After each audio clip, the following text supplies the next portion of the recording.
Welcome, friends, to a tale where the pursuit of truth takes a woman down a dark, dangerous path and leads to an unexpected redemption. Sit back, relax, and enjoy the ride. Don't forget to subscribe, like, share, and hit the bell icon for the latest updates from Stories Pulse. Stay tuned for more thrilling stories.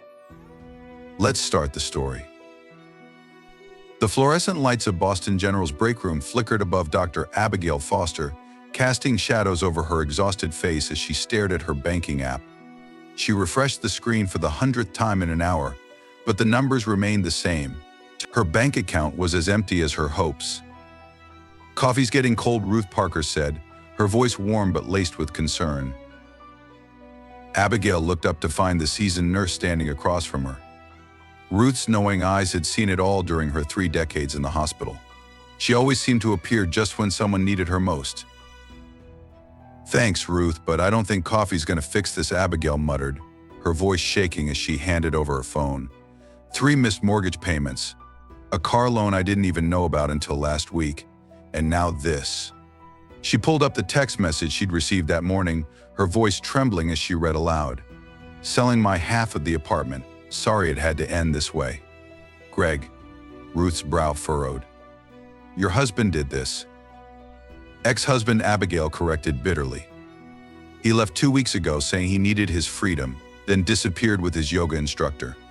Turns out he'd been planning this for months, put the car loan in my name because his credit was shot, maxed out our joint cards, and vanished." Ruth settled into the chair across from her. "And now I'm guessing the apartment, which was bought during your marriage, is legally half his, even though you could only afford it by selling your grandmother's house." Abigail pushed her untouched coffee away, her eyes hollow. "I don't know what to do, Ruth. My salary barely covers the regular bills. I can't buy him out. I can't keep up with these payments alone." Ruth's voice softened but held a note of resolve. "Maybe what you need is a change of scenery, with better pay." Abigail looked up sharply. "What do you mean?" "You know about the patient in 612, right?" Ruth's tone shifted. "William Montgomery, the banker in a coma? His son's face is all over the mayoral campaign billboards. Mason Montgomery is looking for a private physician, a live-in position, round-the-clock care. The salary is substantial." Abigail's eyes widened as Ruth named the figure. It was a fortune enough to solve all of her problems within months. But something about it felt off. "I don't understand," Abigail said, her medical instincts kicking in. "His injuries weren't that severe. Why would he need a private doctor with that kind of salary?"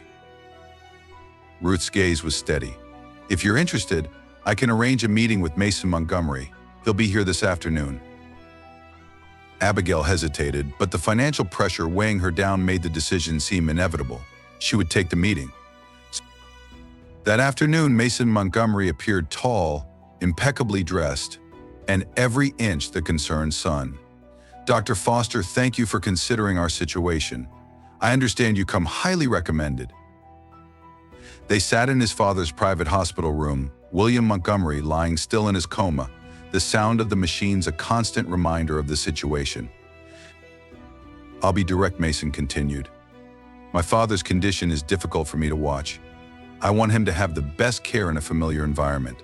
Our estate has a fully equipped medical suite." Abigail raised an eyebrow, glancing at the patient's chart. "His vitals are stable, but there are some unusual patterns in his medication records." Mason waved it off. "All approved by his previous doctors, who were unfortunately unreliable. What I need is someone dedicated, someone who understands the importance of discretion." His voice sent a chill down her spine. But the figure he wrote on a piece of paper made her hands tremble with disbelief. A monthly salary more than she could imagine, plus room and board at the estate. Abigail was about to ask more questions when she overheard a conversation between 2 orderlies in the storage room. They were talking about the last one, who talked her blood ran cold as one of them hinted at what would happen after the election and accident, followed by the doctor taking the fall. Mason appeared before she could process it all. "Dr. Foster, the ambulance is waiting." The Montgomery estate, nestled outside the city, was as grand as it was isolated. The medical suite was state-of-the-art, but Abigail couldn't shake the unease creeping up her spine. Mason's instructions were clear: his care is your only concern. No visitors, no unauthorized communications. For his privacy, of course. That night, Abigail began reviewing William's medical history and discovered something wasn't right. The coma wasn't natural, someone was keeping him in an induced state. She sent an email to Dr. James Chen at Johns Hopkins for a second opinion. James' response was immediate. Get out of there. Those aren't standard coma drugs. Someone's keeping him under an artificially induced coma. It's extremely dangerous. Abigail's heart raced as Mason arrived earlier than usual. He was arguing on the phone, but she caught the tail end of the conversation. You'll take the fall, Mason said coldly to someone. The doctor, the wife Jessica, she'll overdose too. Abigail's blood turned to ice. Mason was planning to kill his father and frame his wife. The police would never suspect him, the grieving son, the mayoral candidate, the sympathetic figure. Abigail quickly texted Ruth, "Need help. Evidence of attempted murder. They're watching everything." Ruth's response was swift, "Stay calm. Keep recording everything. I'm working on something." For the next 2 days, Abigail lived in terror, setting up her phone to record secretly while Mason made his daily visits, injecting his father with more drugs. The medication was wearing off, and Abigail's phone buzzed with a message from the FBI surveillance in position. Keep him talking. She had to provoke Mason into incriminating himself. When he entered the room, she confronted him. Am I overstepping, Mason? Or am I noticing that you've been keeping your father in a coma so you could inherit his fortune after the election? Mason's face contorted with rage as he pulled out a syringe. I had such a clean plan for you. A quick overdose, tragic scandal. Everyone would believe it. But before he could act, federal agents burst through the door. Mason lunged, but was quickly subdued.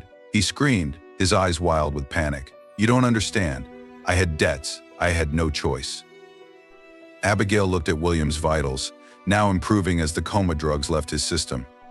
Ruth appeared in the doorway, smiling. Not bad for a day's work, dear. The media frenzy was intense. Mason's arrest made headlines everywhere. But Abigail wasn't interested in the interviews or the attention. She was focused on William's recovery. Months later, she was back at Boston General, heading her own department. Her life had taken a strange turn, and when she got a call from Jessica Montgomery, Mason's ex-wife, thanking her for saving her life, Abigail realized just how far-reaching her choice had been. Her phone buzzed with a text from an unknown number car waiting outside. It was from William Montgomery. Ruth appeared, smiling knowingly. Better not keep him waiting. The car took her to a beautiful brownstone in Beacon Hill, where William, now remarkably recovered, was waiting. He thanked Abigail for saving his life and offered her a gift, a solution to her financial troubles. The mortgage was paid.